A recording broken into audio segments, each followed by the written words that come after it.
a Learfield presentation of the Oregon Sports Network. And Oregon is going to play in the national championship game. Big Ten champions. Big Ten champs. National champions, yes. Oklahoma City bound the Oregon Ducks. Awesome day to be a Duck, man. Boom inside. Touchdown Oregon. He gets loose.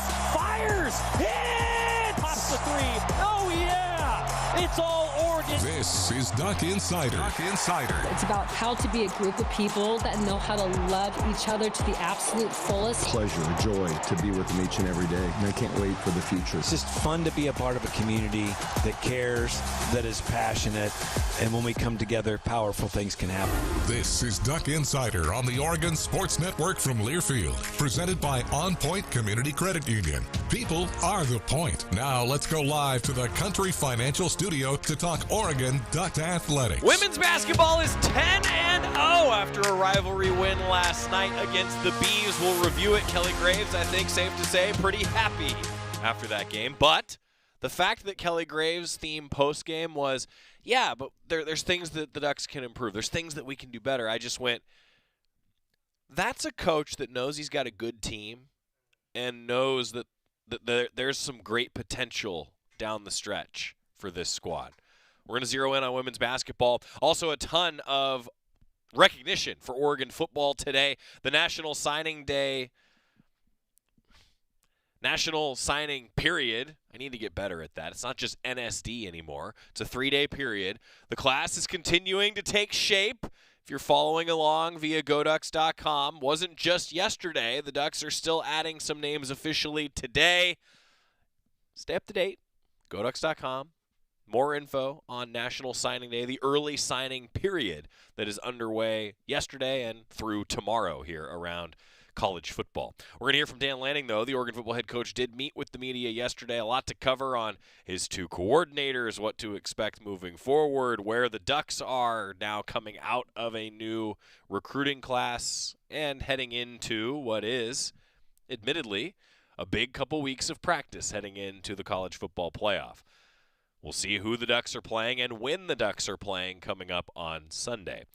We also have some important housekeeping on the program today because we have to make our Big Ten title game picks.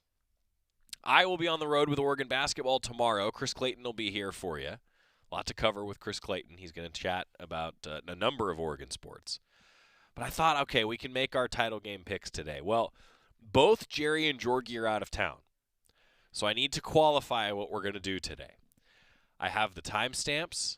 I have them written down. We have screenshots of the text messages in case my phone ends up at the bottom of a lake. Jerry. We know who made picks. We were in the proper order. We discussed this. And now I will put it on the air and we can go to the tape and we can go to the screenshots if we need to. More on that in a little while. Dan Lanning's press conference in a moment. First, though, some outstanding awards. Dante Moore is up for the Manning Award. He is a finalist for the Manning Award, one of the most prestigious awards around college football. Congratulations to Dante Moore.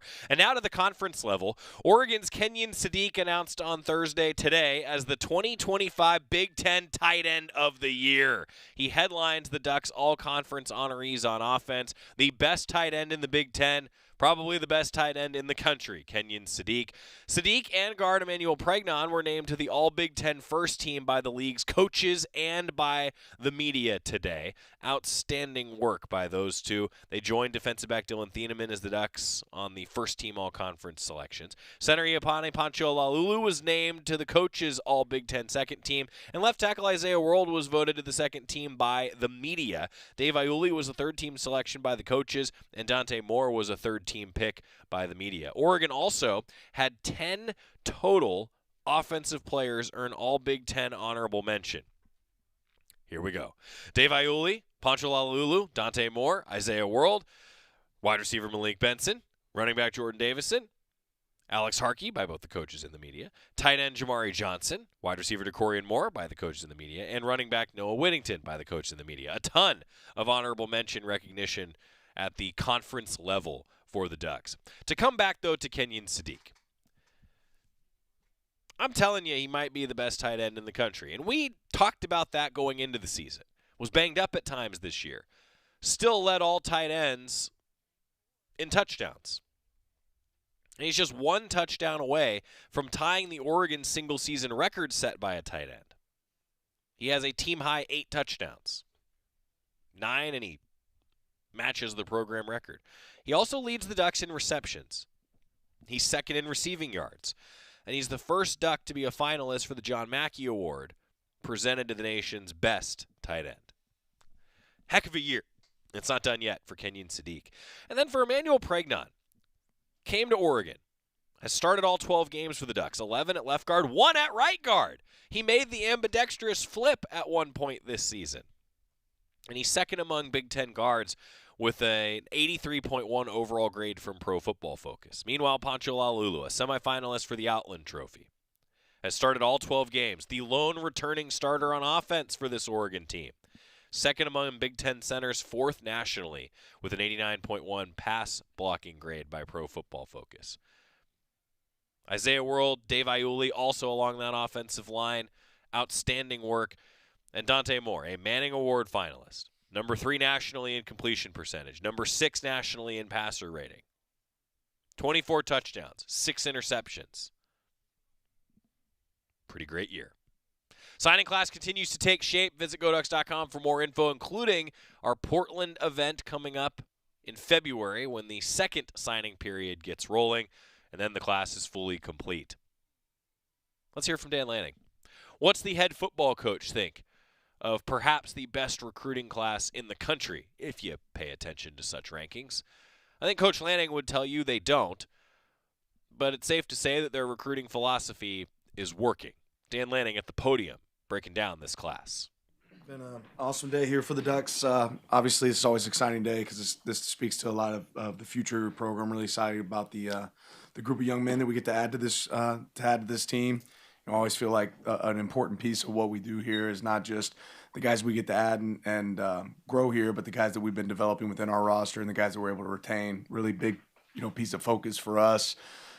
Going into this group was really looking for quality players we thought could impact here early, make an impact, be able to contribute. So it was much more about quality over quantity. It wasn't about signing as many guys as we could possibly sign. It was more about signing guys that we thought would really make an impact on this team. We've got a lot of great players that represent a lot of different places. Several guys recognized as the best player in their state. I think we have 11 different states represented.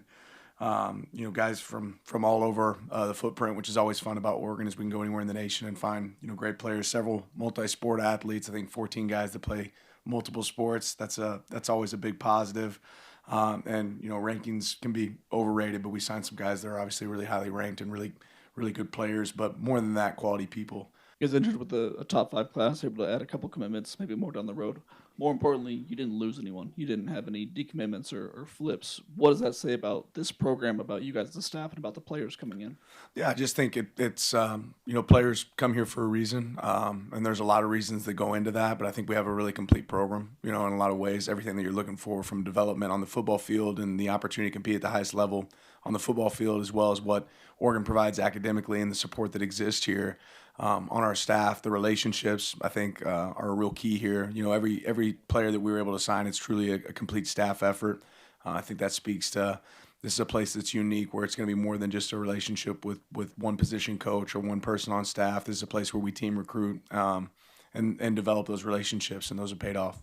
Should the on-field success the 25 class has had help just maybe reaffirm the ability to play early, to have contributions early for these guys when you were kind of down the stretch of the cycle? Yeah, I think it's just proven, what we've always said, if you're good enough, you're old enough. And I think this year was a great indication of that. If you've got the ability to make an impact here early, you can. That's really about you and how you progress as you get here. And then again, everybody's process is going to be a little bit different. But I think, certainly some people say that, some people show that. And I think we were a team that could show that this year. Your time here, a lot of your class has been committed well before today. Today you added 3 guys, and Hudson, and Azell, and Trey. I think you offered all 3 of them maybe in the last couple of weeks. What was it that you saw? And are diamonds in the rough still a thing in today's day and age of recruiting? And just what did you like about those guys? Yeah, they're all guys that we identified earlier. There's guys that we rather pull the trigger on later, knowing that we wanted to make sure we had a great opportunity. It's not like you want to alert the rest of the world what your intentions are necessarily with some guys you're looking at. And then it's always the constant evaluation of, okay, what's our roster going to look like in the future here as well? Where do we need to grow? What attrition might exist? There's always attrition every year. So I think you pay attention to all those details and making sure you don't oversign to where you don't have enough opportunities for the people that you're bringing onto the team. Just what were the added challenges this year when it's no secret that both your coordinators want to be head coaches and Will's official and whatever about Tosh, but what sort of how did that change the conversation with guys this year as they're kind of the conversation has never changed here. I mean, every player that's signed here, they always sit down in my office, and I always share the truth about my vision for their future and the truth of what does it look like for me here in the future and the future of our coaches here. I've never been shy about the fact. In fact, been very adamant about the fact that my goal is to help people reach their dreams and goals. Will obviously grew up, spending time in that stadium. His parents both went to school there. So I think when you're honest from the beginning to the end of, hey, this is what it looks like right now. We've got an unbelievable staff. We've had transition here in the past, and we've shown exactly what that looks like when transition happens. But when you're really honest about that and you don't tell them, hey, this guy's here for life, and then the next thing you know, the rug gets ripped out from underneath you and you prepare them for those moments, I think that speaks volumes. And, ultimately people are signing up for more than just one person being here, but that's part of the goal is for people to come and get the opportunity to share in their dreams and their futures. And part of that is coaches get to celebrate their futures as well. So when you're honest about it, I don't think that has to be a big conversation. I think when people are deceptive about it, when it looks different in other places, I think that's when it's a big shock and a lot of things can change. Second year in a row, Dan, where some of the most prominent members of the class are from pretty big distances from here. So how is it? Who do you credit most to where you do recruit nationally? Yes, but to be able to go into Texas, Maryland, Alabama, Florida, and get the scale and prominent players that you were in those states.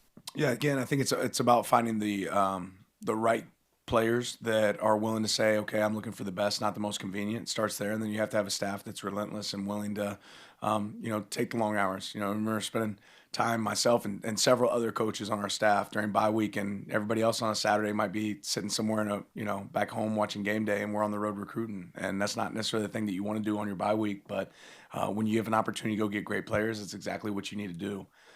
So there's a relentless approach by everybody on this staff, and then it's about finding players that aren't afraid to travel to go chase their dreams. We've been able to find the right combination of that. Coach, you obviously talked about the quantity of the player, and you've always preached the mindset, looking for the right guys that can play winning football. In the ever-changing landscape of college football with NIL, when it comes to recruiting, how do you make sure that the guys that you're getting have the right mindset going in, or is that something that you instill in them when they get here? Well, I think mindset training is something that's going to happen, all throughout your career. And you hope you're going to a place where they take a lot of pride in that and spend the time. This is certainly a place where we do that. But nobody's a finished product when they get to college. You're still developing. You're still growing as a person. But you want to find people that are about growth mindset. You can identify as somebody that's going to have the strong characteristics to be able to handle tough when it gets tough. You're never going to be 100% when you're evaluating those things, but what you can do, again, is be open and honest and communicate what that looks like. And, I think we've done a really good job of that here in the past and certainly developed some great guys on our roster currently. Coach, you talked about how with this group you wanted to see that they could make an impact on the field immediately this coming season. I was just wondering, how did watching this freshman class kind of impact the strategy going into this year, looking for kind of the same motto, and how has your strategy throughout the years of National Signing Day kind of changed over the years and kind of led to this decision to go with this type of I think you're always looking for the best players. I think what's changed is Oregon's a really good program, so we can go get the best players. And then we've had proven results. But you're always looking for guys that can go make an impact. But that by no means means 100% of the players that come here are going to go make an immediate impact. I think it's really hard to do, especially when you're talking about a good program. But when you go sign players and you develop players and you grow them into be really talented guys that are really important parts of your team, the goal next year is to go find players that are better than them and make the competition on the team even better and even stronger. And that's something we've been able to elevate, every single year here, is find guys that can make an impact and guys that can get better. They're going to push your roster to grow and improve. When you do that, you can have a lot of success. You guys identified Bryson Beaver relatively late in the process, offered him and brought him into the fold this summer. What was it initially that you guys liked about him, and how do you think he's going to fit here? Yeah, quarterback's always a unique position. Getting to see him, throw in person, I think is always a big piece of that. Trusting your evaluation skills, and this is a guy that obviously got really hot towards the end and had a lot of opportunities in places that he could go. But you fall in love with the family. Bryson's got an unbelievable group around him. And then you really get to recognize, okay, the arm talent, the things that exist there, they're going to be beneficial in a piece that you want in your program. And then the ability to mentally handle the load that we ask for our quarterbacks to handle. There's a lot that goes to that, and he's a guy that checked those boxes. Yeah, you had to flip over your entire secondary last year, and then when you're recruiting this year, just what was that process like to tell people like, hey, like there are opportunities here, and then what do you like about the class you brought in? Yeah, I mean, ultimately, ball production is really important in the secondary. I think you have to find guys that can attack the ball. A lot of these guys that we signed this year have a lot of position flexibility and versatility. I think that's really big, making an impact in special teams play. We continue to look for length, but we also look for dynamic players, right? And all those things really showed up in the guys that we signed this year.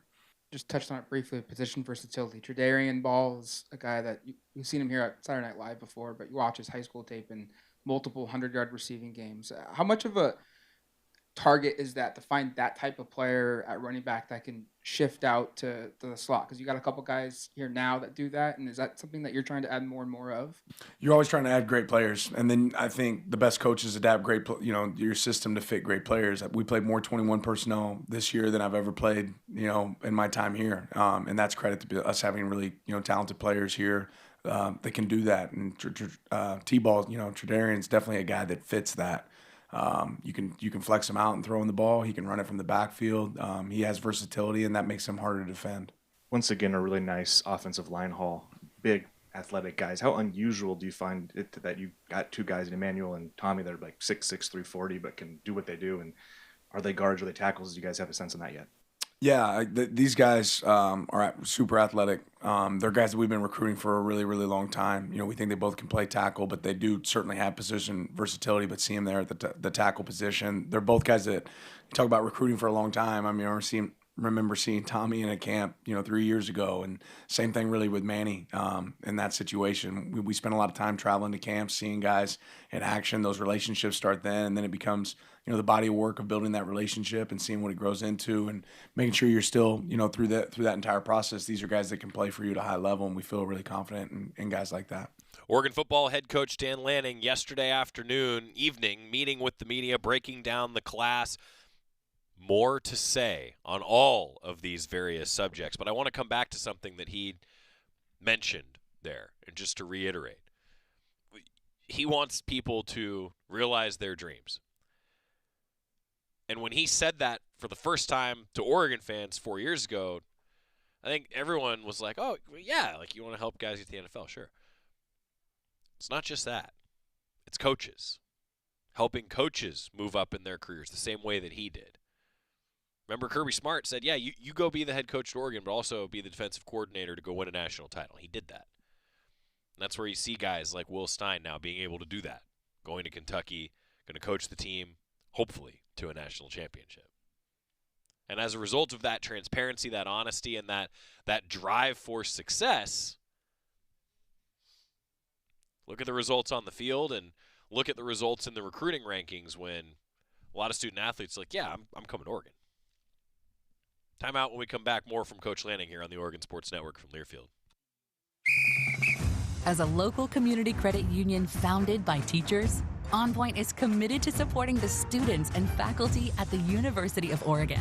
And on game day, we're right there with you, on the field, in the bleachers, and in the classrooms. Drop by one of your local branches today and discover the many ways OnPoint can help support your financial well-being. OnPoint Community Credit Union. People are the point. Federally insured by NCUA. Equal housing opportunity. We know you turn to the Duck Store for all your game day needs. And for students at the University of Oregon, it's even more. Class supplies, jobs, a seat on our board, a place to take a quick coffee break. Because we're your student-first, non-profit college store, every purchase you make directly supports the very community we serve. From working in our counters to studying in the classroom, from directing our stores to cheering in the stands, the people we serve, the students, are the very people who are the Duck Store. Duck Insider continues after this timeout on the Oregon Sports Network from Learfield. My name is Ariel. I moved to the U.S. at 19. I spoke no English and I struggled finding job opportunities. Everything I have, I owe to the Adult Literacy Center and getting my high school diploma at age 22. It was an honor helping you achieve your greatness. Now you're helping others achieve theirs. It inspires me. When you graduate, they graduate. Find free and supportive adult education centers near you at finishyourdiploma.org. Brought to you by Dollar General Literacy Foundation and the Ad Council. Adoption of teens from foster care is a topic not enough people know about, and we're here to change that. I'm April Dinwiddie, host of the new podcast, Navigating Adoption, presented by Adopt US Kids. Each episode brings you compelling real-life adoption stories told by the families that live them with commentary from experts. Visit adoptuskids.org/podcast or subscribe to Navigating Adoption, presented by Adopt US Kids. Brought to you by the U.S. Department of Health and Human Services Administration for Children and Families and the Ad Council. You know you make me wanna kick my heels up and throw my hands up and throw my head back and come on now, so good to see you real. Doug Insider, presented by OnPoint Community Credit Union. Joey Mack with you inside the Country Financial Studio. Oregon men's and women's basketball on the road this weekend at UCLA. Oregon women's basketball 10-0 after the win against the Beavs last night. We'll talk more about that coming up. But Dan Lanning continuing to talk signing day, the recruiting class, what the schedule's like ahead for the Ducks as they await their matchup and time and place, all coming on what is now Selection Sunday for football. It is Selection Sunday for football now as well. With Ranking Sunday just doesn't have the same ring to it. Every time we talk with Coach Lanning, it's brought to you by the Willamette Valley Cancer Institute Research Center, better cancer care close to home. Coach Lanning, meeting with the media. We continue. What sort of communication were you guys able to have with Gatlin Bear over the last 2 years, and then just what's kind of like the onboarding process for a guy that's been away? Yeah, it's been somewhat limited, but there's been some opportunities in there that we could, and there's still been great communication with Brad and Shay and his family, the ability to connect from time to time. But Elder Bear's been doing a mission, and he's done an unbelievable job of that. But we've been able to stay in touch, whether through email, the occasional opportunity to touch base with the people he's around, and really excited to get him here. This is one that he signed several years ago, and now you get the opportunity to have him here. I'm really excited about what Gatlin can do. With this being the fifth recruiting class field, and now on paper setting up for next year, the rooms, each position room is stacked, I would say, deeper and accordingly by class, better than at any point so far. When you go about into years 4 and 5 and 6 and you're planning that way, like how much is this now like you're hitting that point to where you can stack the rooms to where exactly you want every one of them to be? Yeah, I think time will tell. I mean, I'm really excited about the group of guys that we just signed, certainly, but college football is fluid, right? It'll continue to change. There'll continue to be, attrition. We've been really lucky to keep guys here and, show guys the plan for them. Whenever in a changing world, as things progress, it's harder and harder to do that. But I think that it really goes into each class is individual in itself, and you have to attack it accordingly and make sure that you continue to work your tail off because it just doesn't happen on accident. Tony Cumberland's someone that feels like he almost flies under the radar in this stacked class. He's been committed for a long time, transferred out to Willamette. How has it been like building a relationship with him, and how encouraging is it to see someone committed for so long when there's a lot of recruits that do change their minds often in this game? Yeah, I mean, as we all know, this group looks different right now compared to today than it did, come June. And I think Tony's a great example of a guy that knew what he wanted. It's been really fun watching Tony grow up and become the man that we're all excited to see. But obviously, he's an unbelievable player and an unbelievable talent that's done big things here locally. And I'm excited to see that show up on our field. But we're really grateful for guys like Tony. Tristan had 6 sacks in a CIF championship game. That's pretty ridiculous, regardless of the level of football.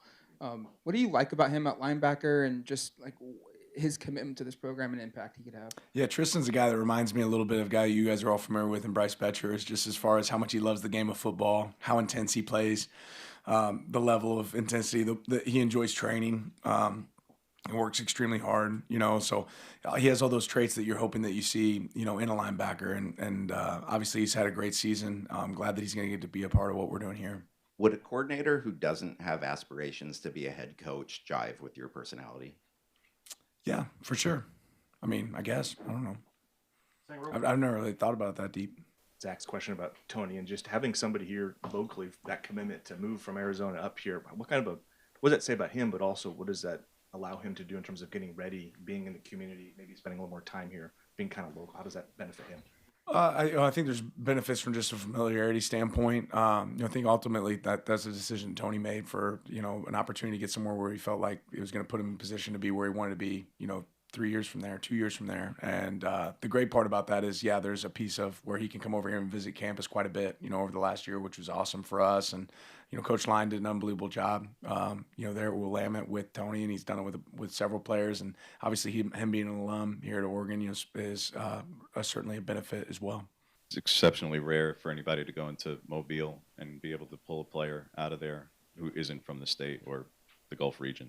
What went into the recruitment of Tank Jones, and just what do you see from him and what he brings here? Yeah, it's one of the games, again, I don't get to see a ton of games during the season. It's one of the games that I was able to go watch him play this year, which was a lot of fun to see the impact he can have on a game. He's been a guy that's been used on defense, used in the backfield, carrying the ball. Cameragi, Coach LaPoy, those guys built unbelievable relationships, as well as several other people on our staff. And, I think this was like a great example of a place being a dream school for a player that really came to fruition for Tank and what he's going to be able to accomplish here. But just again, an unbelievable player that said, hey, I don't care that it's not close, right? Like, if this is the place that fits me, that's where I want to be.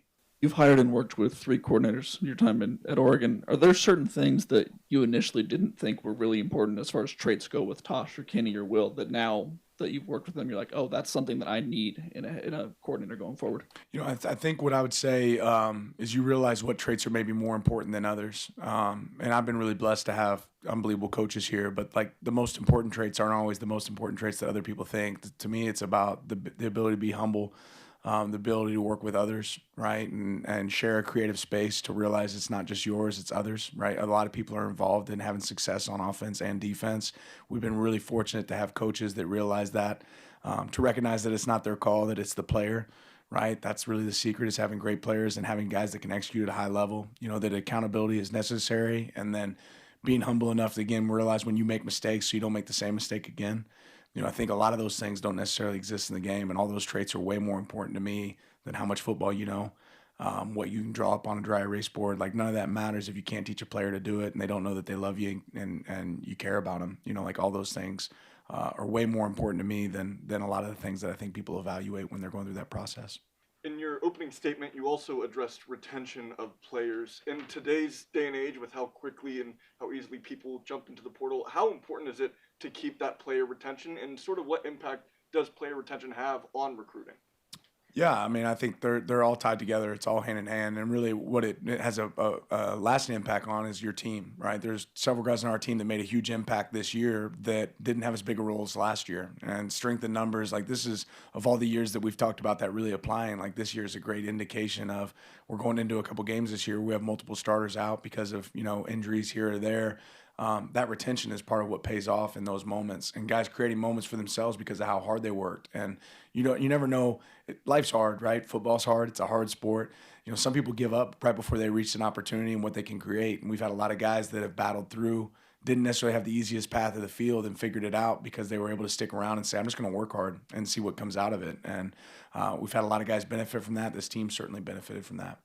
Certainly hard to do something unique and something that no one else really does. You've recorded messages to your guys that signed with videos and talking about their signing here and their impact it's going to have on them and on you. Where did that start? Where did the genesis of that happen? And what's the process of putting that together, and what are you trying to accomplish with it? Yeah. It's been something I've probably done for a little while. I don't know. I don't love that every secret gets out, but we build relationships, and not everybody always picks up the phone. Not everybody always answers the text message, but a lot of times when a video gets sent, it gets seen. There's a lot of different ways you can communicate nowadays with guys and players, and we want to do everything we can to make sure that when they wake up in the morning, they see a message from us, and when they go to bed at night, they see that. So communication is a big key to that. It's more or less been reported then, but wanted to confirm that Will and Tosh will be staying on and calling plays throughout the playoff.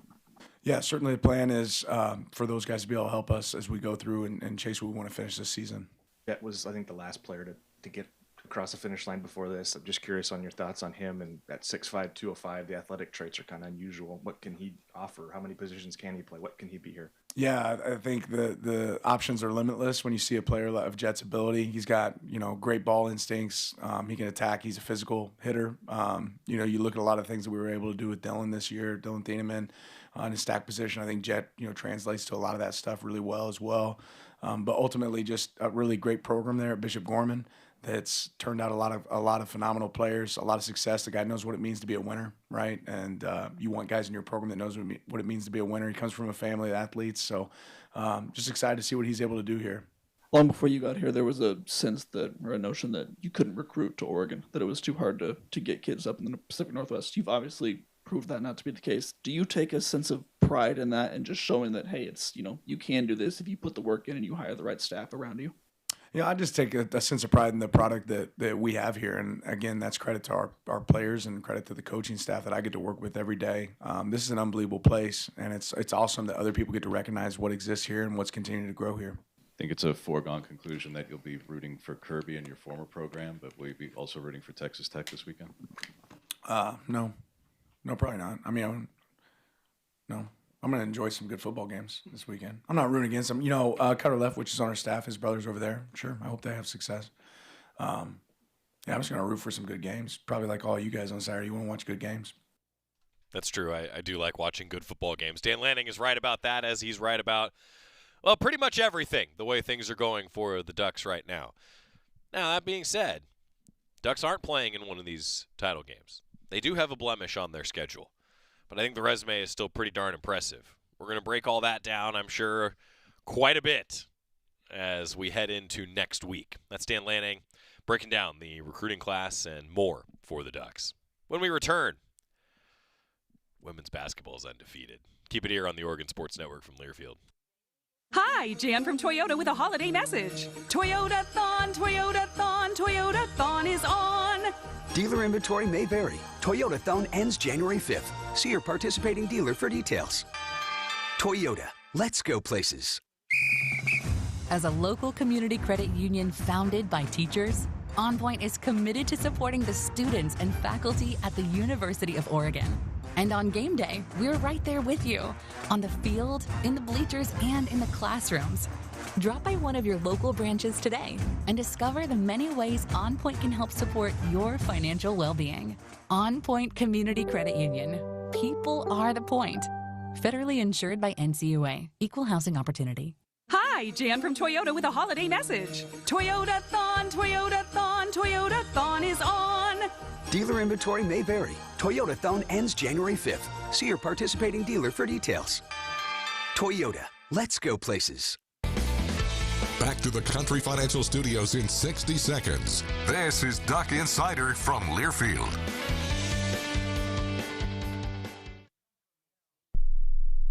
My mom has taken up going to the park to practice yoga. My dad's going to a club, but not a book club, a salsa club. Finding new hobbies comes with age. My mom has started getting lost and not knowing where she's going. Becoming lost or disoriented doesn't. Confusion with time or place may be a sign of Alzheimer's. An early diagnosis can help improve the quality of life for your loved one. Learn the warning signs of Alzheimer's at 10signs.org. Brought to you by the Alzheimer's Association and the Ad Council. Man, I love my kids so much. I once sat for 3 hours in the cold rain to watch her soccer team lose by 18 goals. I love my kids so much, I once used a tube to suck snot out of her stuffed nose at 3 a.m. You win. Love your kids? Love them enough to make sure they're in the right car seat. From toddlers to tweens, visit nhtsa.gov/the right seat to find the right seat for their age and size. Keep them safe. Visit nhtsa.gov/the right seat. Brought to you by the National Highway Traffic Safety Administration and the Ad Council.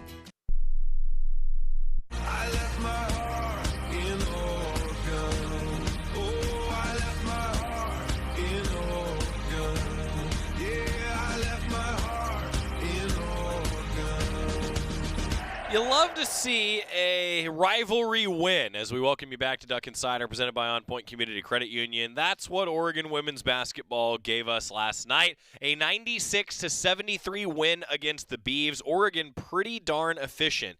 They shot 68% from the floor and 80% from three. The Ducks were 8 of 10. Mia Jacobs again outstanding with 21 points. And how about Katie Fiso? 23 points, 14 assists. 2 Ducks scoring 20+. Sarah Rambis also added 18 on a ridiculous 9 of 12 shooting. I should have mentioned Katie Fiso was 9 of 11. The efficiency on offense for the Ducks has been really amazing. Oregon outscored Oregon State 31-14 in the first quarter. And then they doubled them up in the second quarter 26-13. Now, I know what Kelly Graves is going to say here. And I will just preface this by saying, before we hear from Coach Graves after the 10th win of the season where the Ducks are 10-0, how awesome is it to hear a coach talking about things like it's a tale of two halves and there's things to get better at when you just won 96-73 and you're 10-0 on the season, huh, Coach Graves? Well, it was a tale of two halves for sure. I think that first half we played about as well as I think we can play. And then unfortunately, well, actually, I think it was more them. They picked up their aggressiveness and at both ends of the floor, and we didn't go with them, unfortunately. But in the end, it was a really good win. I told the team at halftime how, I was really impressed with our win at Auburn, down 14, was showing no signs of coming back. But we found something deep down and came back and gutted out a tough win. Well, now tonight we had a 30-point halftime lead that, so we showed some great character at Auburn. We wanted to show that same kind of character, expand on a lead, and we didn't. And so, we've got some things we've got to clean up and work on, but overall it's a good win, decisive. Oregon State's a good team. They're gonna do well, have a great chance to win their conference. And I wish them nothing but the best. So 10-0 sounds pretty good going into a pretty big game down in LA this weekend. So I'm excited for that. As an aficionado of offensive basketball, just what was it like to watch your team and how efficient they were in that first half? Yeah, 16 assists on I don't know how many field goals we made, but we were getting to the line. There was really nothing. We took care of the ball, 3 turnovers in the first half. What did we have, 10 in the second? The second half we just kind of lost that, that killer instinct. But, yeah, we got great, production from a lot of different players. I thought we moved the ball well in the first half. Second half, we became really point guard centric. And we didn't get that same kind of movement. But, we'll learn from it, get better. And in the end, it was a really good win against a good team. Yesterday, you talked about just not having hardly any time to prep for this game and to kind of focusing on it. Considering that, what went into that first half where you guys shot 76%? Maybe we found something. Maybe we're better if we don't worry so much about the other team with a lot of time to work on a game plan and just let them play. And that's what we did in the first half. Katie Fiso was incredible tonight. I thought Sarah Rambis did well. Sarah is, the one thing against Oregon State, if you have somebody that can make that mid-range shot, one of your inside players, then you're going to get it all night long because their big kid will not leave the old dotted line inside. Never. And she was making them tonight. Yes, sir. How tough is it to keep a team at the level you want them to play at? You're winning by 30, they shot 76% in the first half.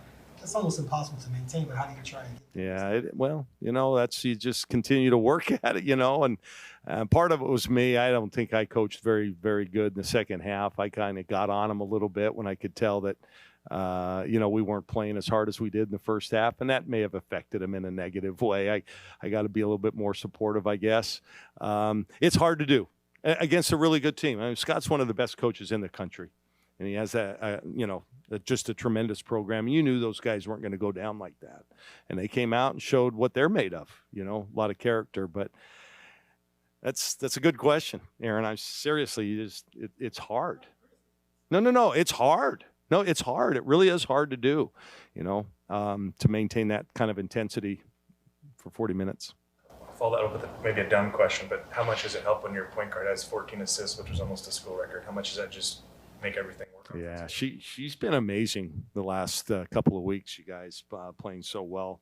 Yeah, well, and part of it was we made baskets. We shot it really well in the first half. You know, she had a lot of opportunities to get multiple assists in the last game too, and we just didn't make any shots. So, yeah, we got great production all the way through the lineup.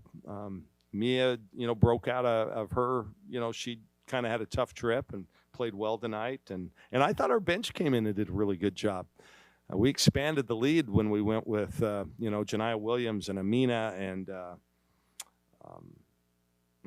Avery and A.T. Sorry about that. Kind of forgot. You said before the season you wanted small ball, wanted to create havoc. Do you feel like you're doing that on a pretty consistent basis? A little bit. We forced a lot more turnovers in that first half. We weren't quite as aggressive in the second half. Again, to their credit, they didn't pass as much in the second half. They lowered their head and were beating us off the dribble. But yeah, we played at the pace we wanted to play. We knew that pace would be difficult for them to keep up with. That's just not their game. But you guys will win. It's a good win, man. It's a good win. Got to keep it going. I guess on that line, huge test on Sunday, UCLA. Yeah. Just thoughts on that one, and what does this do in terms of preparing for maybe the toughest team you play all year? Yeah, we'll at least have 2 days to prepare for that game. They're really good. They have no weakness, and then they have maybe the best player in college basketball in the middle. We're not built like we've been built the last couple of years where we could match her size for size. We did a really good job on her last year. But we've got nothing to lose. All right. And I think we're a good team. And if we shoot the ball well, we'll see what happens. But we're going to have to play a great game, no question. They're where they're at for a reason. And I think they're healthy. They've had some issues there, but I think they're all healthy and got our work cut out for us. But that's also where you want to be, right? 10-0. The Ducks head to UCLA on Sunday. Both basketball teams are at UCLA this weekend. The men at 3 o'clock on Saturday. The women at noon on Sunday. It's televised on Fox Sports 1. And, of course, Chris Clayton will have an 11:30 a.m. pregame show for you across the Oregon Sports Network. Timeout, and when we come back, let's hear from Sarah Rambis and Katie Fiso, two of the outstanding individuals for Oregon women's basketball. Again, they're 10-0. Keep it here on the Oregon Sports Network from Learfield. As a local community credit union founded by teachers, OnPoint is committed to supporting the students and faculty at the University of Oregon. And on game day, we're right there with you, on the field, in the bleachers, and in the classrooms. Drop by one of your local branches today and discover the many ways OnPoint can help support your financial well-being. OnPoint Community Credit Union. People are the point. Federally insured by NCUA. Equal housing opportunity. When life blindsides you with an injury, you need a team that's tough. For over 30 years, Morgan & Morgan has been fighting for the people. This season, we're proud to partner with Oregon Athletics. Because whether it's on the field or in the courtroom, we're both determined to do what it takes to win. Morgan & Morgan, proud partner of Oregon Athletics. Injured? Dial pound law. Morgan & Morgan, 10150 Southwest 6th Avenue, Portland. Prior results do not guarantee a similar outcome. Duck Insider continues from the Country Financial Studios in 1 minute on the Oregon Sports Network from Learfield.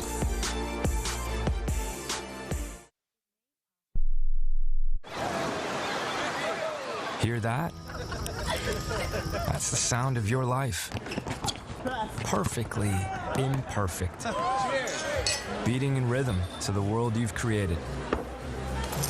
But every time you drive after drinking, the music gets drowned out. Your life sounds pretty great. Don't let a buzz ruin it. Buzz driving is drunk driving. Don't drive buzzed. A message from NHTSA and the Ad Council. When you're high, you feel different. You think different, you talk different, you draw different, you listen to music different, but you probably knew that. Problem is, you also drive different, and not in a good way. That's why driving high is illegal everywhere. So if you're high, just don't drive. Make a plan to get a sober ride. Because if you feel different, you drive different. Brought to you by NHTSA and the Ad Council.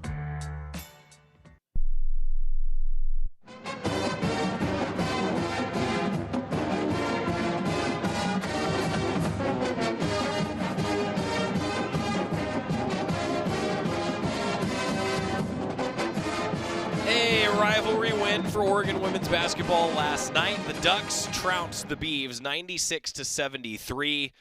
Reviewing some of those numbers again as we welcome you back to Duck Insider, presented by OnPoint Community Credit Union here in the Country Financial Studio. Katie Fiso, 23 points and 14 assists. That's quite the double-double for Katie Fiso, who has, in Coach Graves' words, played really, really well the last few weeks. I'll tell you what, she played great last night. And then Sarah Rambis, 18 points on 9 of 12 shooting in only 22 minutes. The Ducks didn't need to stretch it out much longer than that. Jacobs played 35, Sophia Bell played 34, and Katie Fiso played 31, the only Ducks that played 30 minutes or more. But Sarah Rambis has just been so efficient for Oregon. It's been really impressive to see what this team has done early in the season, and certainly a larger test coming up on Sunday. Again, a noon tip-off on Sunday, Oregon at UCLA. That's a big-time matchup. UCLA, one of the best teams in the country, and Oregon a chance to show the national audience on Fox Sports 1 on Sunday at noon that they are one of the best in the country. Sarah Rambis and Katie Fiso met with the media yesterday after the big win. Efficiency in a game.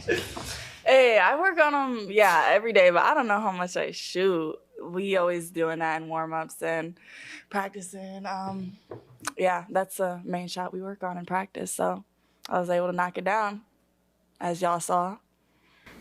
Katie, what was it like that first half where you're involved in a lot of the plays, setting people up, also making shots, but it seemed like almost everything your team put up went down? My teammates were just in the right places, creating the right reads. Setting the right screens, playing good on defense, and then running in transition. So I was able to find them. They were playing really hard, so I'm proud of the team. Good team win today.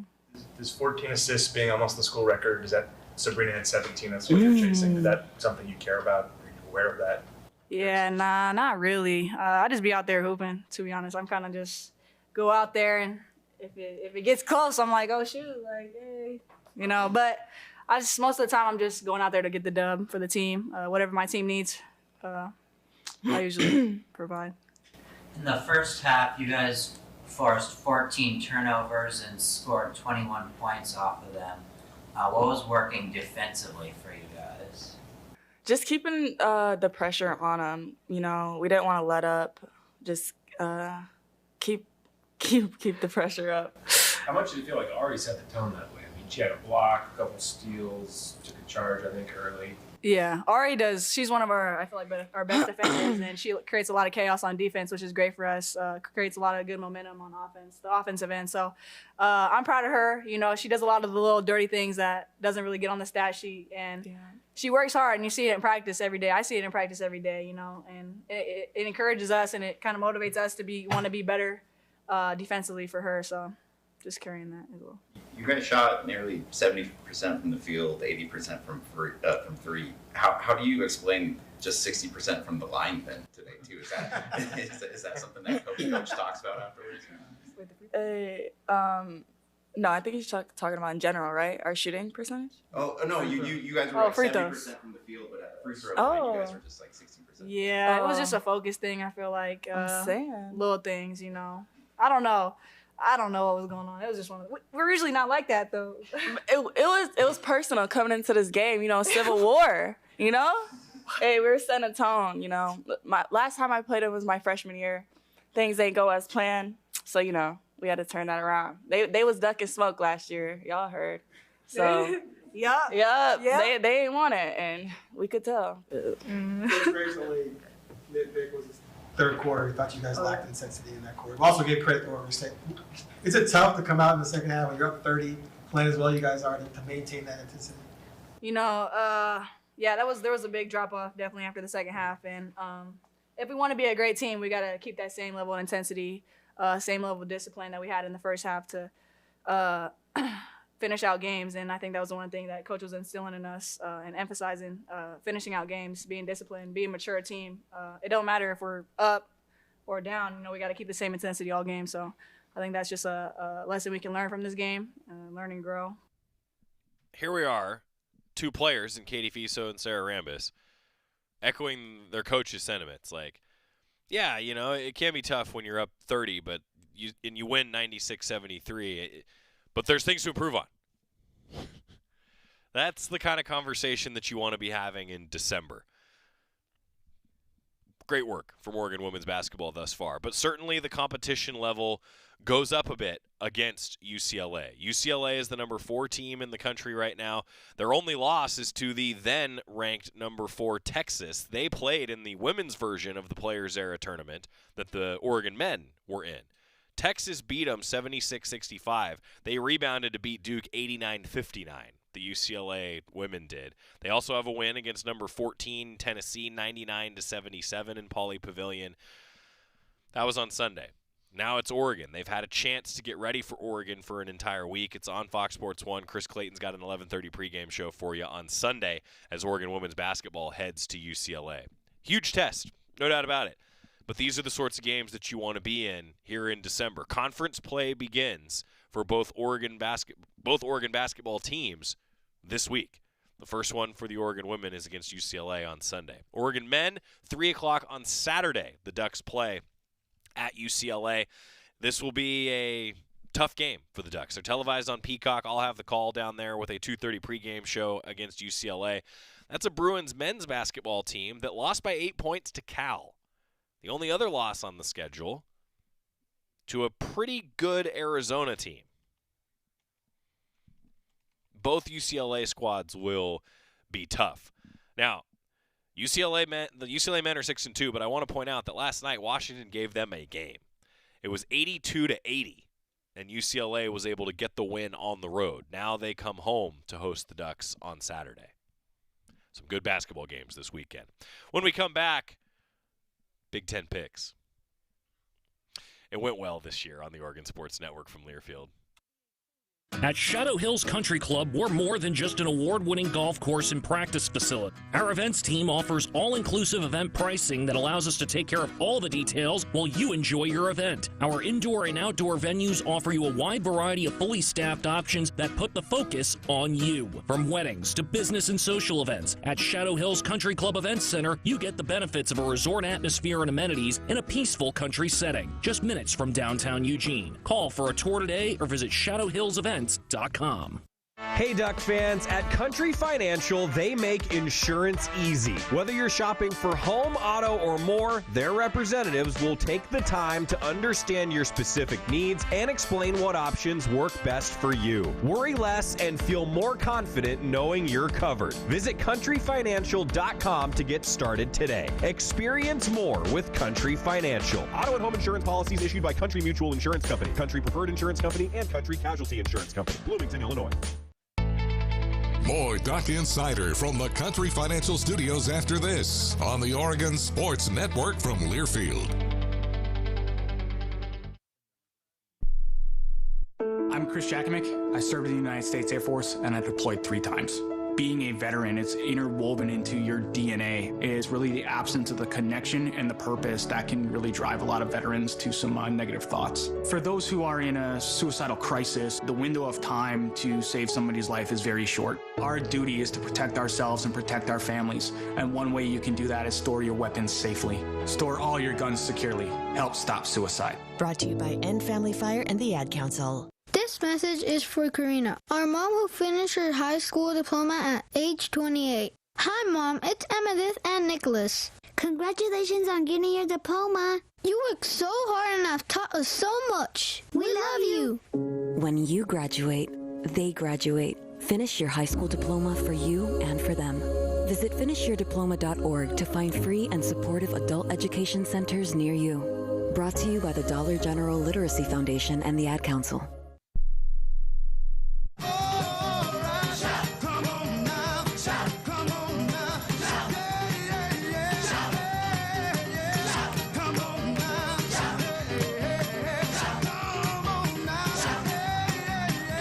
Duck Insider presented by OnPoint Community Credit Union. Joey Mack in the Country Financial Studios. So tomorrow, Jerry and Jorgie are both out of town this week. Chris Clayton's going to be here with you. I got a great interview with Derek Radley after assembling the #1 recruiting class in the country for Oregon women's golf. We're going to talk with the head coach, Derek Radley, coming up tomorrow. Also a check-in with Oregon baseball as fall practice wraps up. The roster starts to cut down. We never got a chance with all the football and basketball season starting to really check in with Oregon baseball in the fall. We're going to do that on the show tomorrow as well with Chris Clayton. So that means that here on a Thursday, usually we make picks on Friday, but here on a Thursday, our Big Ten football championship game pick. So last week, Georgie and I were perfect. That means that the guys can't catch me. Oh, thank you, Scott. Thank you, Scott. A challenge flag, a yellow flag, another yellow flag. I don't know. How many correct picks did you get this year? I think Scott finished last in what we've referred to as the production picks. All of our wonderful and essential off-the-air personnel that have done their picks. I think Scott finished last. So, I got 107 out of 123 this year. Thank you. That was nice of you, Scott. Wow. That's 87%, which is the best we've ever had I've been tracking the picks since 2014 when I joined the crew. The guys have been making picks, though, for decades. I don't know who won before that. But Jerry took some risks last week. He picked Michigan, and he picked Wisconsin. Didn't get either of those, which means Georgie jumped him. Georgie jumped him the final week of the regular season. Georgie picked 104 games correct. Jerry picked 103 games correct, which means that Georgie finishes at 84.55%. Jerry finishes at 83.74%. So, as a result, I had to pick first this week. I pick Ohio State. I told the guys I'm picking Ohio State. Georgie came in. He said, I got to think about it. He took 24 hours. He texted me at like 7:05 a.m. yesterday and said, I'm taking Ohio State. So I relayed that information to Jerry. Again, I have all of the screenshots. I have everything documented. Jerry then, of course, has to go Indiana to try to tie Georgie. And now I am also sad to report that the coin, 47.97%. The coin was under 500 this year. So the final flip of the season, that is a head. The duck head on the coin. Home team. Coin goes home team. Technically in this neutral site, that's the higher seed. That's Ohio State. Jerry is on an island picking Indiana this week. I just hope for some great games. I like what Dan Lanning said. I hope for some great games. This is what it's all about. There's certainly a number of games that will impact the Ducks' potential opponent, like 4 o'clock on Friday when Troy faces James Madison for the Sun Belt title. Then at 5 o'clock on ABC on Friday, the American Championship, North Texas, Tulane. Some of those teams could be in the field. Maybe at Autzen Stadium. Chris Clayton's got you covered tomorrow. 87%. You said you'd never buy your kid candy from the checkout aisle. Or forget extra diapers. You'd never lick your thumb to clean their face. Never, ever become a minivan mom. So when you say you'd never leave your child in a hot car, no, it can happen.